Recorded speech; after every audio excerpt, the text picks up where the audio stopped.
ইনকিলাব মঞ্চের মুখপাত্র শরীফ ওসমান বিন হাদির পাশাপাশি এবার পরিচিত কন্টেন্ট ক্রিয়েটর নুরুজ্জামান কাফিকেও চূড়ান্তভাবে পদ থেকে সরিয়ে দেওয়ার বা তাদের বড় ধরনের ক্ষতিসাধনের নির্দেশ দেওয়া হয়েছিল বলে চাঞ্চল্যকর তথ্য প্রকাশ্যে এসেছে। ভারতে অবস্থানরত প্রভাবশালী সাবেক নেতার ব্যক্তিগত সহকারী মাসুদুর রহমান বিপ্লব এই নির্দেশ দিয়েছিলেন। ক্ষমতাচ্যুত সরকারের সাবেক প্রধানমন্ত্রীর গাড়ি চালক রাজ্জাক মাতব্বরের ছেলে মোহাম্মদ রুবেল আহমেদের দেওয়া জবানবন্দির বরাত দিয়ে মঙ্গলবার 10 মার্চ অনুসন্ধানী সাংবাদিক জুলকারনাইন সায়ের খান সামি তার সামাজিক যোগাযোগ মাধ্যমের একটি পোস্টে এই বিস্ময়কর তথ্যটি তুলে ধরেন। সাংবাদিক জুলকারনাইন সায়ের খান সামি তার ভেরিফাইড ফেসবুক পোস্টে রুবেল আহমেদের অতীত কর্মকাণ্ডের কথা স্মরণ করিয়ে দেন। রুবেল আহমেদ নামের এই ব্যক্তি বেশ কিছুদিন ধরেই বিভিন্ন কারণে আইন শৃঙ্খলা রক্ষাকারী বাহিনীর রাডারে ছিলেন। বিশেষ করে গত বছরের 15 জানুয়ারি কলকাতার পার্ক হোটেলে অনুষ্ঠিত একটি বহুল আলোচিত সভায় এই রুবেল ভার্চুয়াল মাধ্যমে যুক্ত ছিলেন বলে জানা যায়। সেই গোপন সভার খবর এবং তাকে নিয়ে গণমাধ্যমে বিভিন্ন প্রতিবেদন প্রকাশিত হওয়ার পর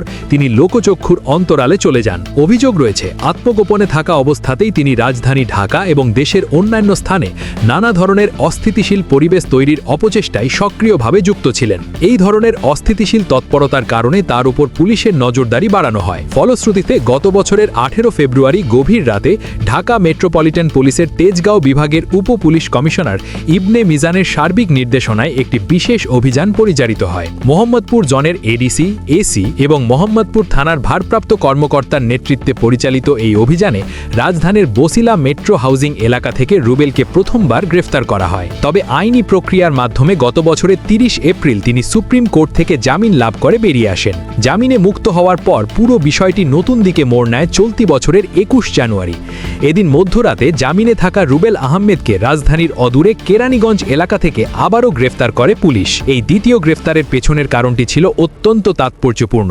ইনকিলাব মঞ্চের মুখপাত্র শরীফ ওসমান বিন হাদির জীবনে ঘটে যাওয়া অনাকাঙ্ক্ষিত পরিণতির ঘটনায় দায়ের করা মামলায় প্রধান অভিযুক্ত ফয়সাল করিম মাসুদ ওরফে দাউদ খান রাহুল ওরফে ফয়সালের অত্যন্ত ঘনিষ্ঠ সহযোগী হিসাবে এই রুবেল আহমেদকে সুনির্দিষ্টভাবে শনাক্ত করা হয়। এর পরপরই হাদি সংক্রান্ত ওই মামলায় তাকে আনুষ্ঠানিকভাবে আসামি হিসাবে অন্তর্ভুক্ত করে গ্রেফতার করা হয়। কেরানীগঞ্জ থেকে পুনরায় গ্রেফতারের ঠিক একদিন পর 22 জানুয়ারি রুবেলকে আদালতে হাজির করা হয়। সে সময় মামলার সুষ্ঠু তদন্তের স্বার্থে এবং প্রকৃত রহস্য উদ্ঘাটনের লক্ষ্যে পুলিশের অপরাধ তদন্ত বিভাগ বা সিআইডির সহকারী পুলিশ সুপার ও মামলার তদন্ত কর্মকর্তা আব্দুল কাদের ভুইয়া তাকে 10 দিনের জন্য নিজেদের হেফাজতে নিয়ে জিজ্ঞাসাবাদের আবেদন করেন। শুনানি শেষে বিচারক তাকে 6 দিন হেফাজতে রেখে নিবিড় জিজ্ঞাসাবাদের অনুমতি প্রদান করেন। এই জিজ্ঞাসাবাদের পর্যায়ক্রমিক ধারাতেই বেরিয়ে আসে একের পর এক অজানা তথ্য।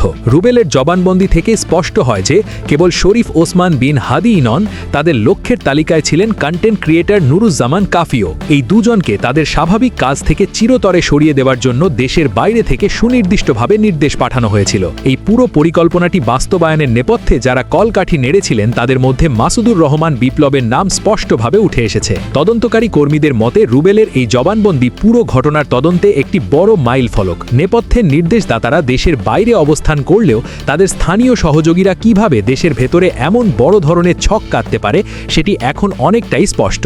রুবেলের দেওয়া তথ্যের ভিত্তিতে এই চক্রের সঙ্গে জড়িত আরও বেশ কিছুজন সদস্যের নাম অচিরেই বেরিয়ে আসতে পারে বলে ধারণা করা হচ্ছে। একই সঙ্গে নুরুজ্জামান কাফির মতো কন্টেন্ট ক্রিয়েটররা যারা অনলাইনে জনমত তৈরিতে ভূমিকা রাখেন তাদের সার্বিক নিরাপত্তার বিষয়টি নিয়ে নতুন করে ভাবতে শুরু করেছে সংশ্লিষ্ট কর্তৃপক্ষ। পলাতক অন্যান্য অভিযুক্তদের দ্রুত আইনের আওতায় আনতে সিআইডি সহ অন্যান্য গোয়েন্দা সংস্থা তাদের সাঁড়াশি তৎপরতা অব্যাহত রেখেছে। দেশের বাইরে অবস্থানরত মূল পরিকল্পনাকারীদের দেশে ফিরিয়ে এনে জবাবদিহিতার আওতায় আনার আইনি প্রক্রিয়াও পর্যালোচনা করা হচ্ছে।